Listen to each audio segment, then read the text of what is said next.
Mira, parece que todo ha sido puro bla bla y hemos terminado el 2024 y estamos en estos 8 meses finales del gobierno de Luis Arce Catacora y al parecer él va a cumplir su gestión de 5 años.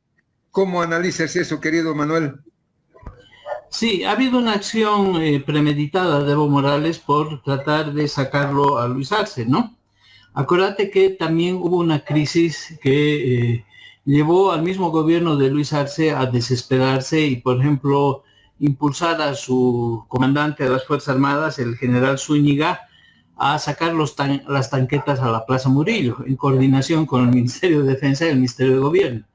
Hubo una especie de un autogolpe fallido que ya te muestra cuál era el grado de desesperación de Luis Arce. Entonces, no es que fueron especulaciones, había elementos reales y sobre todo un Evo Morales que tomó cuarteles en el Chapare, hizo un bloqueo, pero aquí hay un elemento, y no es fortuito, Nicolás, sino que aquí hay un elemento real que hay que destacarlo, y es el control del TCP. El que le está salvando a Luis Arce y le va a permitir llegar hasta la financiación de su mandato es esta arquitectura autoritaria de gobernar con el TCP, sabiendo que el Parlamento está dividido, desacreditado. El TCP se está autoprorrogando, le está dando la facultad de convocar elecciones divididas, le ha dado la posibilidad de renovar parcialmente al TCP, no exento de problemas, pero ahora el TCP ha decidido que no van a renunciar. El diseño que han hecho de elecciones fraccionadas para solo elegir a 4 magistrados y que 5 autoprorrogados se queden, les está funcionando. Y por lo tanto, esta es la carta que ha permitido a Luis Arce llegar hasta el 1 de enero del 2025. Le puede permitir terminar su mandato en medio de una crisis que todavía va a tener en estos meses un desenlace un poquito fuerte. Hasta le puede permitir prolongarse en el mandato si es que sabotean las elecciones judiciales en su segunda parte y pueden afectar a la elección supuestamente del 10 de agosto del 2025, a la elección general, y mover unos meses más allá. Entonces, sí hay un elemento en cancha, un nuevo equipo que es dueño de la pelota, del árbitro, que es dueño de las llaves del estadio y de la transmisión, que se llama TCP, y que ha generado una crisis institucional. Solo te doy un datito para decir que las elecciones judiciales del 15 de diciembre están bajo la sombra de la ilegalidad. El Tribunal Supremo Electoral ha convocado a votar a 5 departamentos, a la población de 5 departamentos, pero no se ha dado cuenta, o ellos no se dan cuenta, que los 4 restantes departamentos, es decir, Pando, Beni, Cochabamba y Santa Cruz, son el 51% de los habilitados para votar. Es decir, que a este TCP, a estos nuevos magistrados, solo los ha elegido el 49%. Bueno, tú me vas a decir que eso quedará registrado, ¿no? Como una anécdota, pero eso te muestra que incluso las elecciones al actual TCP podrían, no digo que sean objeto de cuestionamiento, pero no tienen legalidad, legitimidad, bueno, etcétera, etcétera. Manuel, ahora todos han ninguneado a Luis Arce Catacora y dicen que es el chango de Evo Morales Ayma y el discípulo lo hizo peor que el maestro. Pero las cosas nos muestran de que Luis Arce Catacora parece que articuló mejor el manejo político pese a la complicada situación económica. Paros prolongadísimos que trataban de ahogar al país no han culminado con su objetivo de sacar a Evo Morales porque las movilizaciones de todos los sectores estuvieron destinados a que Luis Arce Catacora renuncie. Él se aferró al gobierno, hizo una movida espectacular con los magistrados prorrogados, postergó las elecciones judiciales, postergó el Censo Nacional de Población y Vivienda. ¿No crees que lo hizo mejor que Evo Morales Ayma, aunque maquiavélicamente, pero hizo mejor las cosas? Sí, hay que hacer un análisis como tú lo estás dando pie, considerando todos esos elementos, ¿no? Hay que ver a quién se enfrentaba Luis Arce, ¿no? Se ha enfrentado básicamente a los movimientos cívicos que han ido declinando regionalmente su fuerza. Ahorita ningún comité cívico tiene vigor. Se ha enfrentado a las gobernaciones, alcaldías y universidades en menor medida. Todas opositoras, algunas de ellas han declinado en sus fuerzas hasta que ahora por plata se han vendido. Los partidos políticos opositores no han estado en una labor opositora real, salvo las dos alianzas que se han hiperfragmentado y que han hundido a la Asamblea Legislativa junto a las divisiones del MAS en la absoluta inoperancia. Ha quedado algo como el CONADE y la ciudadanía desorganizada, desarticulada, sin posibilidad de tener una organización que la convoque. Otrora la COP, por ejemplo, que está en absoluto control de gobierno, ha dividido lo que no podía controlar. Hay 4 juntas de vecinos, hay 3 federaciones de gremiales en cada ciudad. Entonces, en ese contexto, tomando en cuenta que Evo Morales le era opositor, pero tampoco van a ir hasta el final, como tampoco van a detener a Evo Morales, por ejemplo, pero sí se dañan, se arañan, ¿no? Se golpean, pero no se van a hacer un daño estructural. En ese contexto, Luis Arce ha logrado varios triunfos, eso hay que admitirlo y es de hidalguía decirlo. Uno de ellos es la victoria del censo, que le ha metido los datos oficiales a las gobernaciones, alcaldías y universidades. Han aceptado en sus presupuestos ese dato, ya no se lo puede cuestionar. Han subsumido al Tribunal Supremo Electoral, no ha hecho la ley de escaños. Entonces, sí hay una ley de escaños que es ridícula. Le quieren quitar a Chuquisaca un diputado plurinominal, que es de los partidos, y darle un diputado a Santa Cruz. Es ornamental.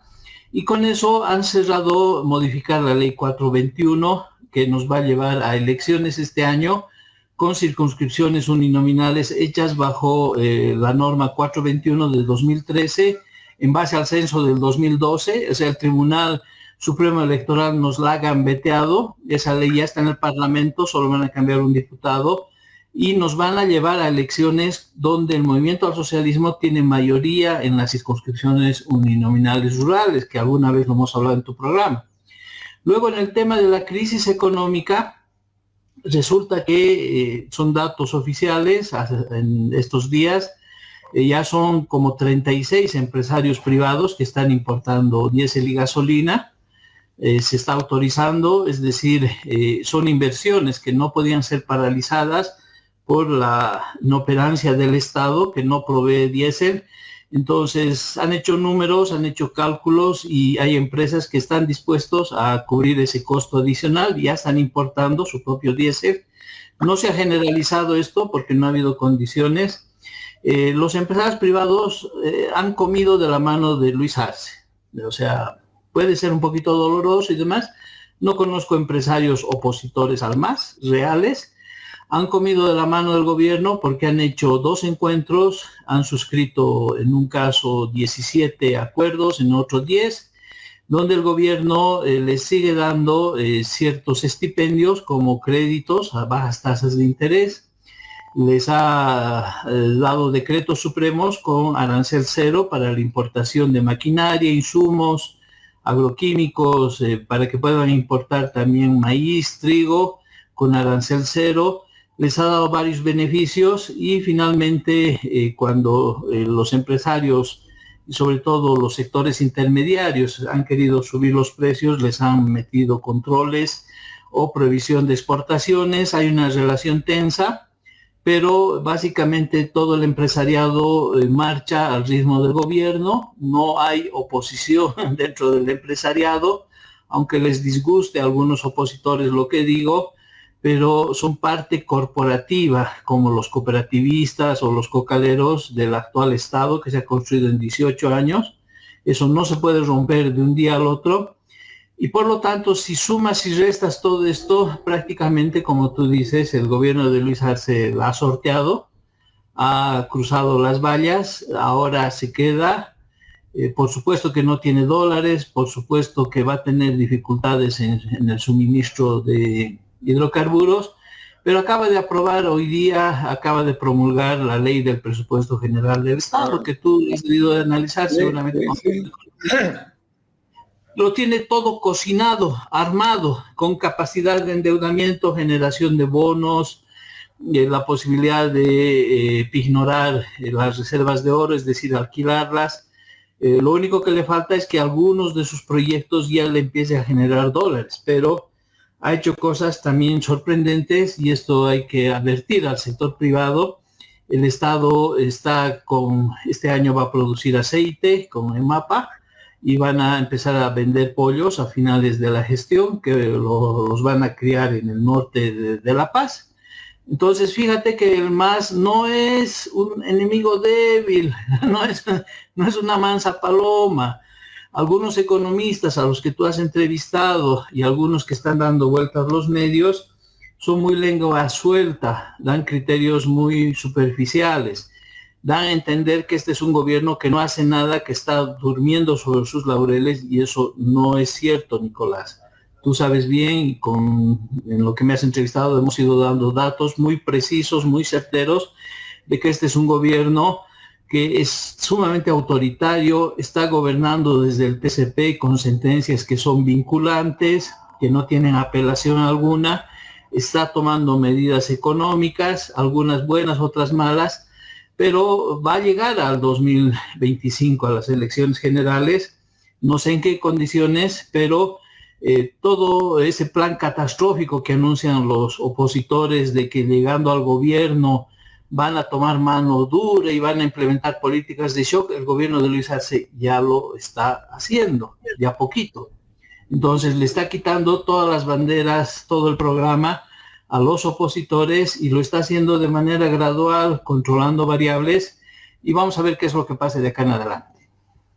Sí, lo que la gente no se da cuenta, Manuel, es cuando tú te refieres a esta aprobación del presupuesto general de este año 2025, es que el gobierno aprueba o va a poner en vigencia ese presupuesto sin la autorización de la Asamblea Legislativa, cuando es la Asamblea Legislativa quien tendría que haber debatido y qué sé yo, para aprobar esta ley financiera, el presupuesto del 2025. Pero Luis Arce Catacora lo ha aprobado a través de un decreto.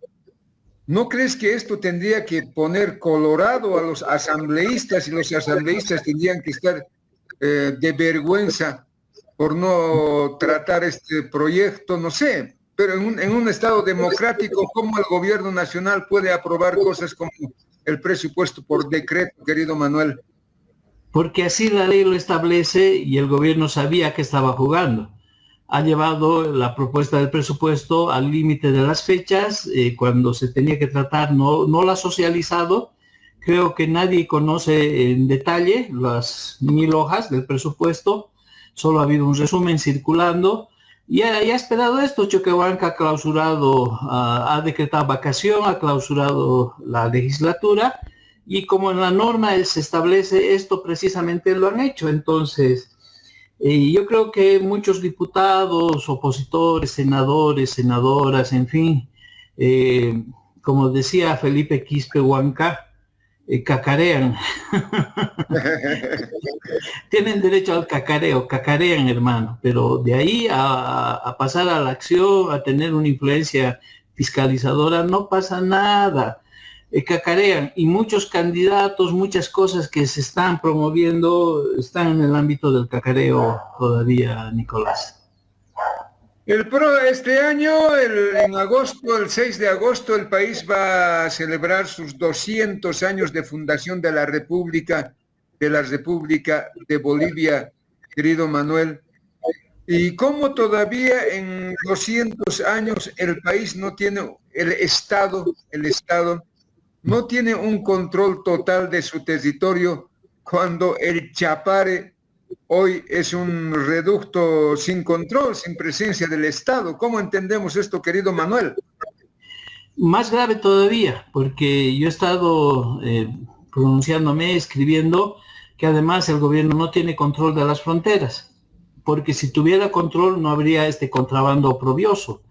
Pero además son poblaciones fronterizas, Nicolás, que se dedican a llevar y traer, dependiendo de qué es el negocio en este momento, y por lo tanto no habría soberanía. Entonces yo no sé qué hacen las Fuerzas Armadas, la policía. Sí sabemos lo que hacen. No quiero hablar mal de las instituciones, porque a veces algunas personas me critican por eso.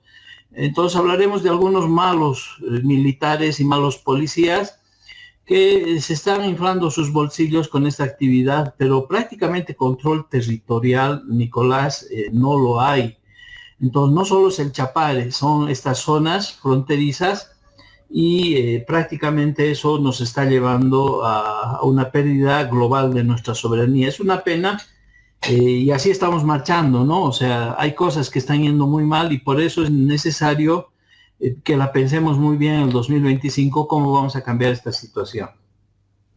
Ahora, ¿tú crees que el Estado, a través del gobierno central, ha perdido total control del trópico de Cochabamba o hay intereses políticos, ideológicos también desde el gobierno central?